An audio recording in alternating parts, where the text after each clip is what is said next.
कहानी का शीर्षक माल्यदान। सुबह का गुलाबी जाड़ा। दोपहर में हवा कुछ गर्म हो उठी और दक्षिण से बहने लगी। यतीन जिस बरामदे में बैठा था वहां से बगीचे के कोने में एक कटहल और दूसरी ओर शीरीष वृक्ष के बीच के अवकाश से बाहर का मैदान नजर आता है। वह सुनसान मैदान फागुन की धूप में धू धू जल रहा था। उसी के किनारे से एक कच्चा रास्ता निकल गया है। उसी रास्ते से लदी खाली बैलगाड़ियां धीमी गति से गांव की ओर लौट रही थी। गाड़ीवान सिर पर अंगोछा डाले मन की मौज में बेमतलब ही गाना गाते जा रहे थे।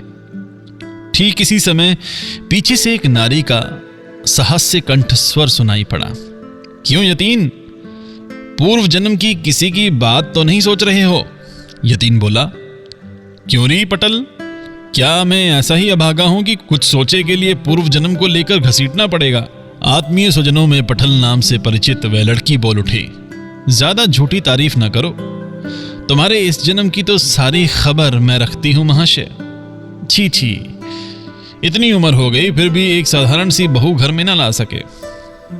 हम लोगों का वह जो धना माली है उसके भी एक बीवी है। उसके साथ दोनों वेला झगड़ते हुए वे सारे मोहल्ले को बता देता है।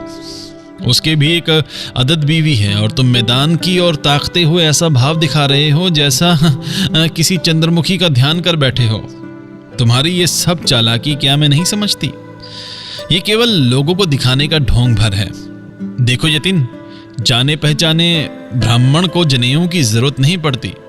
हम लोगों का वह धना तो किसी दिन विरह का बहाना करके मैदान की ओर ऐसे तकता नहीं रहता।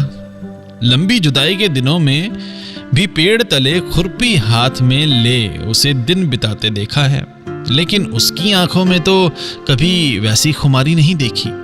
और एक तुम हो कि जिस महाशय ने कभी 7 जन्म में औरत का मुंह तक नहीं देखा, केवल अस्पताल में मुर्दे की चीरफाड़ और पुस्तकें रट रटाकर उम्र गुजार दी, तुम ऐसी दोपहरी में इस तरह आकाश की ओर भरी आंखों से क्यों तकते रहते हो?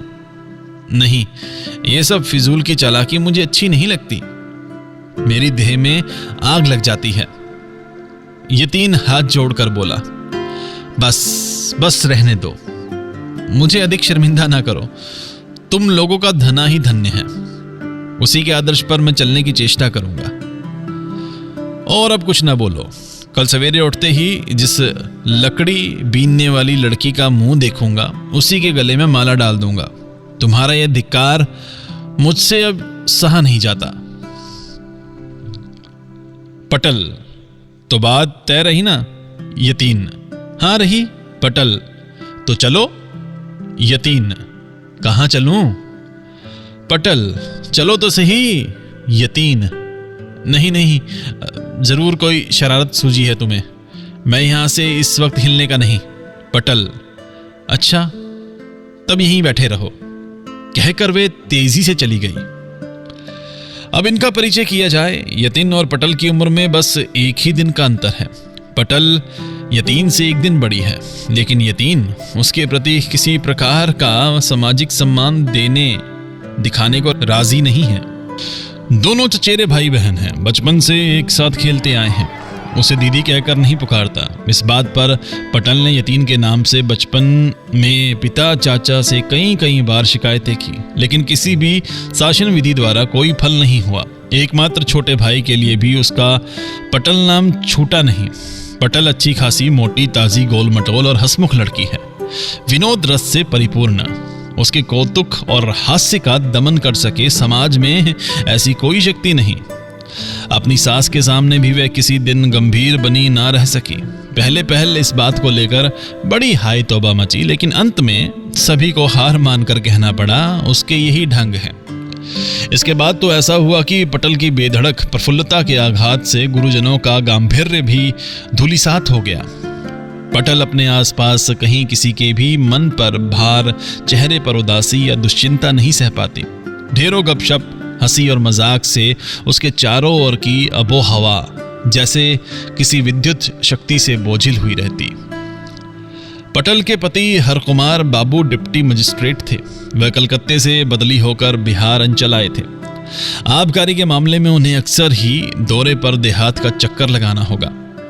इससे गांव से माँ और 2 स्वजनों को लाने की सोच रहे थे। इसी बीच डॉक्टरी में अभी अभी उत्तीर्ण ख्याति और संपत्ति से हीन यतिन बहन के निमंत्रण पर हफ्ते भर के लिए वहां आ पहुंचा। कलकत्ते की गली से होकर पहली बार पेड़ पौधों के बीच आकर यतिन छाया में निर्जन बरामदे में फागुन की अलस दोपहरिया में अलसाया बैठा था। तभी पूर्व कथित ये उपद्रव आरंभ हुआ। पटल के चले जाने पर फिर कुछ देर के लिए निश्चिंत हो वह हाथ पांव फैलाकर खूब आराम से बैठा।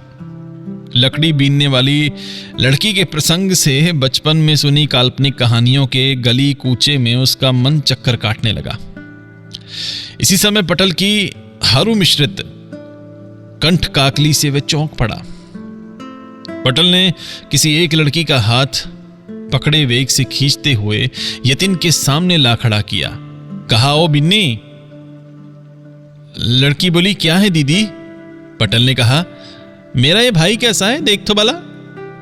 लड़की निसंकोच यतिन को देखने लगी। पटल बोली, क्यों, अच्छा है ना देखने में? लड़की गंभीर भाव से विचार करती सिर हिलाकर बोली, हाँ अच्छा है। यतिन लाज से लाल हो चौकी छोड़ते हुए उठकर बोला, ओह पटल, ये क्या बचपन है? पटल बोली, मैं बचपना कर रही हूं या तुम सयानापना कर रहे हो? लगता है तुम्हारी उम्र का कोई अता पता ही नहीं। यतिन वहां से भागा। पटल उसके पीछे भागते भागते बोली, ओ यतिन, तुम्हें डर नहीं? कोई डर नहीं, अभी गले में माला डालने का वक्त नहीं आया। फागुन चेत में वैसे भी कोई लगन नहीं, अभी हाथ में समय है। पटल जिसे बिन्नी कहकर बुलाती है वह लड़की तो हैरान रह गई। उसकी उम्र 16 होगी। छरहरी देह, चेहरे की सुंदरता के बारे में अधिक कुछ कहने को नहीं। हाँ, इतना जरूर है कि उसके चेहरे पर एक तरह की असामान्यता है जिसे देखने पर वन की हरिणी का स्मरण हो जाता है। पंडिताओं भाषा में उसे निर्बुद्धि कह सकते हैं, लेकिन वह बुद्धूपना नहीं है, वह बुद्धिवृत्ति का अपरसिपूर्ण मात्र है। इसने बिन्नी के चेहरे की सुंदरता को बहुत ना चाहते हुए भी एक विशिष्टता प्रदान की है। शाम को हरकुमार बाबू कलकत्ते से लौटे तो यतिन को देखकर बोले, अरे यतिन, तुम आए हो, बड़ा अच्छा हुआ। तुम्हें थोड़ी डॉक्टरी करनी होगी। पश्चिम में रहते हुए अकाल के दौरान हमें एक लड़की मिली जिसे हम पाल रहे हैं। पटल उसे बिन्नी कहकर बुलाती है। अपने माँ बाप के साथ ये लड़की हमारे बंगले के पास पेड़ के नीचे पड़ी हुई थी। खबर पाकर जब वहां गया तो पाया उसके माँ बाप मर गए हैं। लड़की में प्राण मात्र शेष है। पटल ने बड़ी सेवा जतन से उसे बचाया है। इसकी जाति के विषय में कोई कुछ जानता नहीं। उसे लेकर किसी की आपत्ति पर ही पटल कहती है, वह तो द्विज है, एक बार मरकर अब की हमारे घर में जन्म लिया है। उसकी पुरानी जाति कहाँ धुल पूछ गई है। पहले लड़की ने पटल को माँ कहकर बुलाना शुरू किया था। पटल ने उसे धमकाकर कहा, खबरदार, मुझे माँ मत कहना, मुझे दीदी कहना। पटल का कहना है, इतनी बड़ी लड़की के माँ कहने पर अपने आप को वह बूढ़ी समझने लगेगी। शायद अकाल के लगातार उपवासों या अन्य किसी कारण से रह रहकर उसके शूल पीड़ा सी उठती रही है। असल में क्या बात है, तुम्हें अच्छी तरह परीक्षा देखनी होगी। अरे ओ तुलसी, बिन्नी को जरा बुला तो ला। बिन्नी चोटी गूंथते गूंथते अधसंवरी चोटी पीठ पर लटकाए हरकुमार बाबू के कमरे में आ पहुंची और अपनी हिरनी जैसी दृष्टि दोनों पर डाले ताकती खड़ी रही। यतिन को हिचकिचाते देख हरकुमार ने उससे कहा, तुम तो व्यर्थ का संकोच कर रहे हो यतिन। ये देखने भर को बड़ी दिखती है, पर है कच्चे नारियल सी। उसके भीतर केवल तरल पानी छलक रहा है। अभी तक सख्त गिरी का लेश मात्र नहीं। वे कुछ भी नहीं समझती। तुम इसे नारी समझने का भ्रम नहीं करना, ये तो वन की हिरणी है। यतिन अपना डॉक्टरी कर्तव्य पूरा करने में लग गया। बिन्नी ने जरा भी संकोच प्रकट नहीं किया। यतिन बोला, शरीर यंत्र में तो कोई विकार दिखाई नहीं दिया। पटल चट से कमरे में घुसी और बोली, हृदय यंत्र में भी कोई विकार उत्पन्न नहीं हुआ है। इसकी परीक्षा करना चाहोगे क्या? ये कहकर बिन्नी के पास जाओ उसकी ठोडी स्पर्श कर बोली, अरे बिन्नी, मेरा यह भाई तुम्हें पसंद आया? बिन्नी सिर हिलाकर बोली, हाँ। पटल बोली, तू मेरे भाई से ब्याह करेगी? उसने फिर सिर हिलाकर कहा, हाँ। पटल और हरकुमार बाबू दोनों हंस पड़े।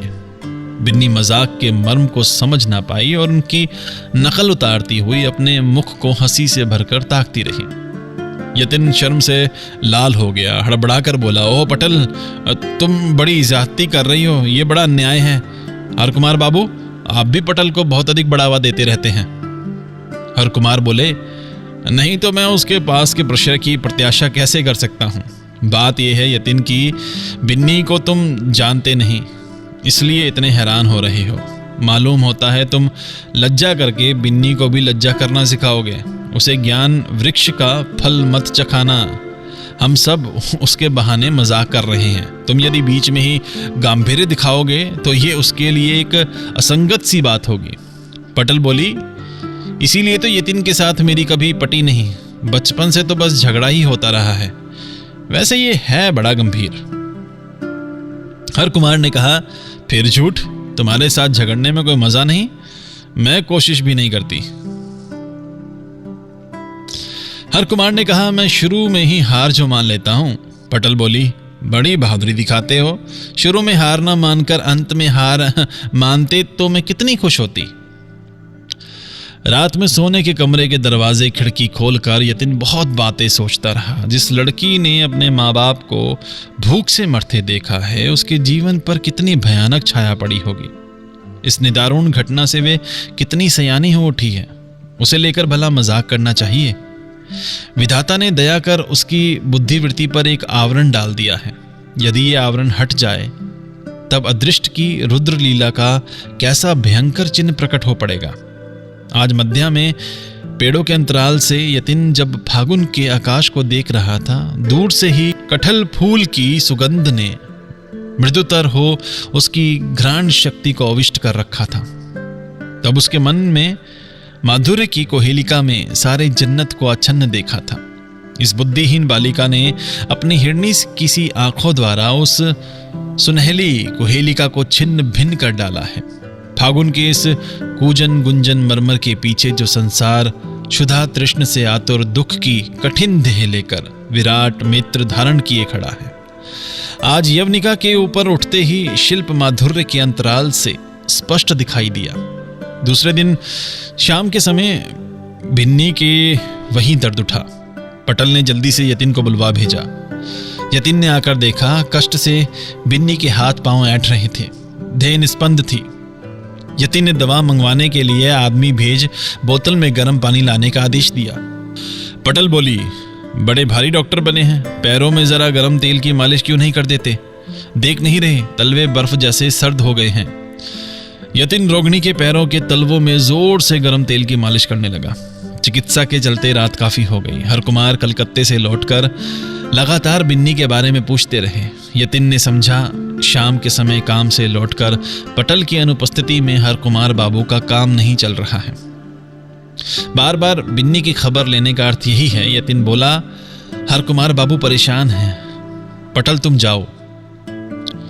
पटन बोली, दूसरे की दुहाई तो देनी ही होगी। कौन परेशान है ये मैं खूब समझती हूँ।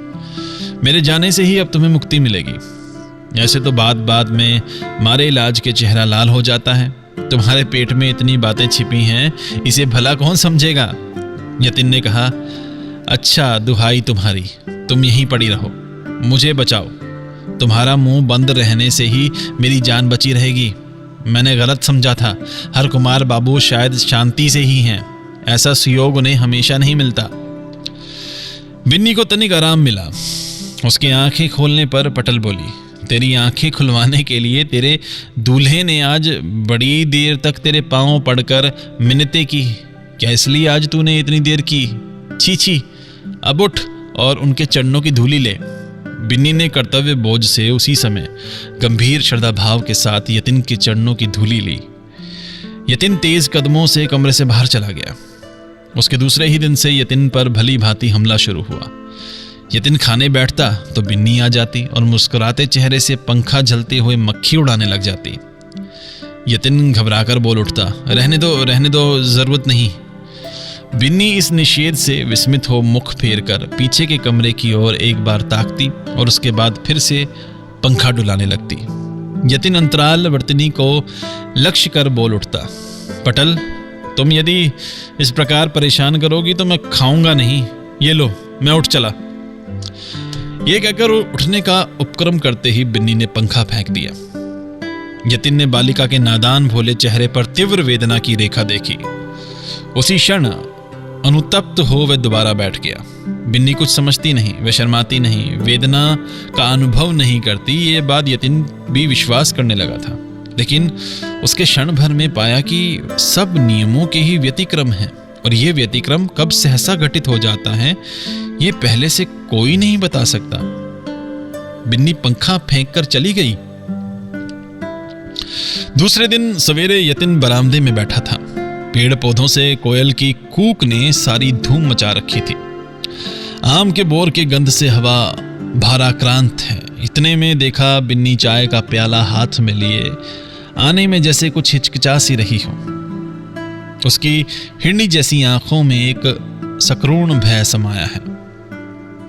उसके चाय लेकर आने पर यतिन खिजेगा तो नहीं, ये जैसे वह कुछ समझ नहीं पा रही थी। इससे व्यथित हो यतिन ने आगे बढ़कर उसके हाथ से प्याला ले लिया। इस मानव जन्मधारी हिरनी शिशु को तुच्छ कारणों से क्या पीड़ा पहुंचाई जा सकती है। जैसे ही यतिन ने प्याला हाथ में लिया वैसे ही देखा बरामदे के दूसरे छोर से पटल ने सहसा प्रकट हो मौन हंसी से यतिन को घूंसा दिखाया, जिसका मतलब यह था कि आज कैसे पकड़े गए। उस दिन शाम के समय यतिन कोई एक डॉक्टरी पत्रिका पढ़ रहा था। इतने में फूलों की सुगंध से चकित हो सिर उठाकर देखा बिन्नी ने मोलश्री के फूलों की माला हाथ में ले कमरे में प्रवेश किया। यतिन ने मन ही मन कहा, ये तो बड़ी जाती हो रही है।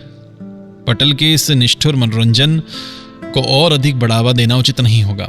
उसने बिन्नी से कहा, छी छी बिन्नी, तुम्हारे साथ तुम्हारी दीदी मजाक कर रही है, तुम इतना भी नहीं समझ पा रही। बात खत्म होते न होते ही बिन्नी ने भीत संकुचित भाव से जाने का उपक्रम किया। तब यतिन ने जल्दी से बुलाकर कहा, बिन्नी जरा देखूं तो सही तुम्हारी माला, और माला उसके हाथ से ले ली। बिन्नी के मुख पर आनंद की उज्ज्वलता फूट पड़ी। उसी क्षण ओठ से एक उच्च हास्य की उच्छ्वास ध्वनि सुनाई पड़ी। दूसरे दिन सुबह पटल जब हंगामा मचाने के लिए यतिन के कमरे में पहुंची तो वहां जाकर देखा कमरा सूना पड़ा है। एक कागज पर केवल इतना ही लिखा था, भाग चला यतिन। अरे ओ बिन्नी, तेरा दूल्हा तो भाग गया, तू उसे रोक नहीं पाई। ये कहकर पटल ने बिन्नी की चोटी पकड़ हिलाई और घर के कामकाज में लग गई। इस बात को समझने में बिन्नी को कुछ समय लगा। वह चित्रवत खड़ी रही और टकटकी लगाए सामने ताकती रहती। फिर धीरे धीरे यतिन के कमरे में आई, देखा उसका कमरा खाली पड़ा है। उसकी पूर्व संध्या की दी हुई माला मेज पर पड़ी है। वसंत का प्रातःकाल स्निग्ध सुंदर कृष्णचूड़ा की शाखा के भीतर से छाया के साथ घुली मिली कांपती हुई धूप बरामदे के ऊपर आ पड़ी है। गिलहरी अपनी पूंछ पीठ पर उठा इधर उधर दौड़ धूप कर रही है। पक्षीगण एक साथ कई सुरों में गाना गाते हुए भी अपने वक्तव्य विषय को किसी भी तरह समाप्त नहीं कर पा रहे हैं। विराट पृथ्वी के इस कोने में ये थोड़ी सी घन पल्लव छाया और धूप रचित जगत खंड में प्राणों का आनंद फूट पड़ रहा था। उसी के बीच ये बुद्धिहीन बालिका अपने जीवन का, अपने चारों ओर के परिवेश का कोई संगत अर्थ समझ नहीं पा रही थी। सारा का सारा ही एक दुर्बोध पहेली है। ये क्या हुआ और ऐसा क्यों हुआ? उसके बाद ये भोर, ये घर, ये जो कुछ है ऐसे ही एकदम एक बारगी ऐसे सूना हो गया क्यों? जिसमें समझने की सामर्थ्य कम हो उसे सहसा एक दिन अपने हृदय की इस अतल वेदना के रहस्य गर्भ में बिना प्रदीप हाथ में थमाए किसने उतार दिया? जगत के सहज उच्छ्वासित प्राण में राज्य में इस पेड़ पौधे मृग पक्षी के आत्मविस्मृत कलरव के बीच कौन उसे फिर खींच कर ला सकेगा? पटल ने घर गृहस्थी के काम काज चुकाकर बिन्नी की खबर लेने आकर देखा। वह यतिन द्वारा परित्यक्त कमरे में उसकी खाट के पाए को पकड़कर धरती पर पड़ी है। सूनी शैया को जैसे पैर पकड़कर मना रही हो। उसकी छाती में जो एक सुधा पात्र छिपा पड़ा था, उसे जैसे शून्यता के चरणों में व्यर्थ के आश्वासन से औंधा कर उड़ेले दे रही है। धरती पर गठरी सी परी, वे खुले बालों लौटते वस्त्रों में नारी मानो एकाग्रता की भाषा में कह रही हो, लो लो मुझे लो, ओ जी मुझे लो। पटल हैरानी में भरकर बोली, ये क्या हो रहा है बिन्नी? बिन्नी उठी नहीं, वे जैसी पड़ी थी वैसी ही पड़ी रही। पटल के पास आकर उसे स्पर्श करते ही वे उच्छ्वासित हो फफक फफक कर रोने लगी। तब पटल चकित हो बोल उठी, अरे मुंजली मरी, तूने तो सर्वनाश कर दिया। पटल ने हरकुमार को बिन्नी की दशा के बारे में बताते हुए कहा, ये क्या मुसीबत गले पड़ी? आखिर तुम क्या कह रहे थे? तुमने मुझे क्यों नहीं मना किया? ये कहते हुए वे दौड़ी चली गई और जमीन पर पड़ी बालिका के गले से लिपट बोली, मेरी रानी बहन, तुझे जो कुछ कहना है मुझसे खुलकर कह। हाय, बिन्नी के पास ऐसी कौन सी भाषा है जो अपने हृदय के अव्यक्त रहस्य को वे शब्दों में कह सके। वह एक अनिर्वचनीय वेदना को अपने वक्षस्थल में दबाए पड़ी है। वे कैसी वेदना है? जगत में ऐसी अनुभूति किसी अन्य को होती है या नहीं, उसे लोग क्या कहते हैं, बिन्नी ये सब कुछ भी नहीं जानती। वह केवल रोकर बता सकती है। मन की बात बताने के लिए उसके पास दूसरा उपाय नहीं। पटल बोली, बिन्नी, तेरी दीदी बड़ी बुरी है, लेकिन तू उसकी बात का इतना विश्वास कर लेगी, ये उसने कभी सोचा नहीं था। उसकी बात का तो कोई कभी विश्वास नहीं करता। फिर तूने ऐसी गलती क्यों की? बिन्नी, एक बार मुंह उठाकर अपनी दीदी की ओर तो देख, उसे तू माफ तो कर दे। लेकिन बिन्नी का मन तब विमुख हो चुका था। वह किसी प्रकार भी पटल के चेहरे की ओर ताक नहीं सकी। उसने और भी जोर से हाथों में सिर को छिपा लिया। वह सारी बातों को अच्छी तरह समझ ना पाने पर भी एक प्रकार की मूढ़ता से पटल पर क्रोध किए हुई थी। पटल तब धीरे धीरे बहुपाशा खोल चुपचाप उठी और चली गई। फिर खिड़की के पास पत्थर की मूर्ति के समान स्तब्ध भाव से खड़ी फागुन के धूप चिक्कण सुपारी वृक्ष की पल्लव श्रेणी की ओर ताकती रही। उसकी आंखों से आंसू बहने लगे। दूसरे दिन बिन्नी दिखाई नहीं पड़ी। पटल बड़े प्यार से उसे अच्छे अच्छे गहनों और कपड़ों से सजाती थी। स्वयं अस्त व्यस्त रहती, अपनी साज सज्जा के मामले में कोई जतन नहीं लेती, लेकिन अपनी साज सज्जा के सारे शौक वह बिन्नी के बहाने ही पूरा कर लेती। बहुत दिनों के संचित वसन भूषण के ढेर बिन्नी के कमरे के फर्श पर पड़े हैं। अपने हाथ की बाला चूड़ी, नाक की लौंग तक वह खोलकर फेंक गई है। अपनी पटल दीदी के इतने दिनों के सारे प्यार दुलार को उसने जैसे शरीर पर से मिटा डालने की कोशिश की है। हरकुमार बाबू ने उसके बारे में पता लगाने के लिए पुलिस को खबर दी। उस समय प्लेग दामन की विभीषिका में इतने लोग इतनी दिशाओं में भाग रहे थे कि उन भागने वालों के दल से किसी विशेष व्यक्ति को खोज पाना पुलिस के लिए कठिन था। हरकुमार बाबू ने 2-4 बार गलत व्यक्ति की खोज में बहुत कष्ट पाया था और लज्जित हो बिन्नी के मिलने की आशा को भी छोड़ चुके थे। उन्होंने अज्ञात की क्रोड़ से जिस बिन्नी को पाया था, अज्ञात की क्रोड़ में ही वह फिर छिप गई। यतिन ने विशेष प्रयत्न से उस बार प्लेग अस्पताल में डॉक्टर का पद प्राप्त किया था। एक दिन दोपहर में घर से भोजन के बाद अस्पताल लौटकर उसने सुना अस्पताल में महिला वार्ड में एक नई रोगिणी भर्ती हुई है। पुलिस उसे रास्ते पर से उठा लाई है। यतिन उसे देखने गया। लड़की का चेहरा अधिकांश चादर से ढका था। सबसे पहले यतिन ने उसका हाथ उठाकर नाड़ी देखी। नाड़ी में ज्वर अधिक नहीं था, किंतु दुर्बलता बहुत ज्यादा थी। परीक्षा के लिए जब चेहरे से चादर हटाकर देखा तो पाया वह बिन्नी थी। इस बीच पटल के पास से यतिन ने बिन्नी का सारा ब्यौरा जान लिया था। अव्यक्त हृदय भाव द्वारा छाया छन्न उसके 2 हरणी नयनों के काम काज की घड़ी में यतिन की ध्यान दृष्टि पर लगातार अश्रुहीन कातरता विकीर्ण की थी। आज वही रोग से मूंदी आंखों के सुदीर्घ पल्लवों ने बिन्नी के शीर्ण कपोल पर कालीमा की रेखा अंकित करती है। देखते ही यतिन की छाती को सहसा जैसे किसी ने कसकर धड़ दबाया हो। इस लड़की को विधाता ने इतने जतन से फूल के समान सुकुमार गढ़कर अकाल से महामारी के बीच क्यों बहा दिया? आज यह जो अत्यंत कोमल प्राण पीड़िता हो बिस्तर पर पड़ी है, इसने पिछले कई दिनों में विपद के इतने आघात, वेदना का इतना भार सहा कैसे? कहां समेट पाई इन्हें? यतिन भी इसके जीवन के बीच एक और तीसरे संकट की तरह कहां से आकर फंस गया। रूंधी हुई गहरी सांस यतिन के वक्ष द्वार पर आघात करने लगी, किंतु उस आघात की ताड़ना से उसके हृदय के तार में एक सुख की बंसी बज उठी, वह जो प्रेम जगत में दुर्लभ है। यतिन के बिना मांगे ही फागुन की एक भरी दोपहरी में एक पूर्ण विकसित माधवी मंजरी के पैरों के पास स्वयं ही खिसकर आ पड़ा था। वह प्रेम इस प्रकार मृत्यु द्वार पर आकर मूर्छित हो पड़ेगा। पृथ्वी पर भला कौन व्यक्ति उस देव भोग्य नैवेद्य प्राप्ति का अधिकारी है? यतिन बिन्नी की बगल में बैठकर उसे थोड़ा थोड़ा गर्म दूध पिलाने लगा। दूध पीते पीते उसने बहुत देर बाद गहरी सांस भरी और आंखें खोली। यतिन के मुंह की ओर ताकते हुए वह उसे सुदूर स्वप्न की तरह याद करने की कोशिश करने लगी। यतिन ने जब उसके माथे पर हाथ रखा और थोड़ा हिलाकर कहा, बिन्नी, तब उसकी अचेतनता की अंतिम आच्छन्नता अचानक दूर हो गई। उसने यतिन को पहचाना और तभी उसकी आंखों पर वाष्प कोमल एक और मोह का आवरण पड़ा। प्रथम मेघ के समागम से सुगंभीर आषाढ़ के आकाश के समान बिन्नी की काली आंखों पर एक जैसे सुदूरव्यापी सजल स्निग्धता घनी हो आई। यतिन सकरूण जतन के साथ बोला, बाकी बचे दूध को भी खत्म करो।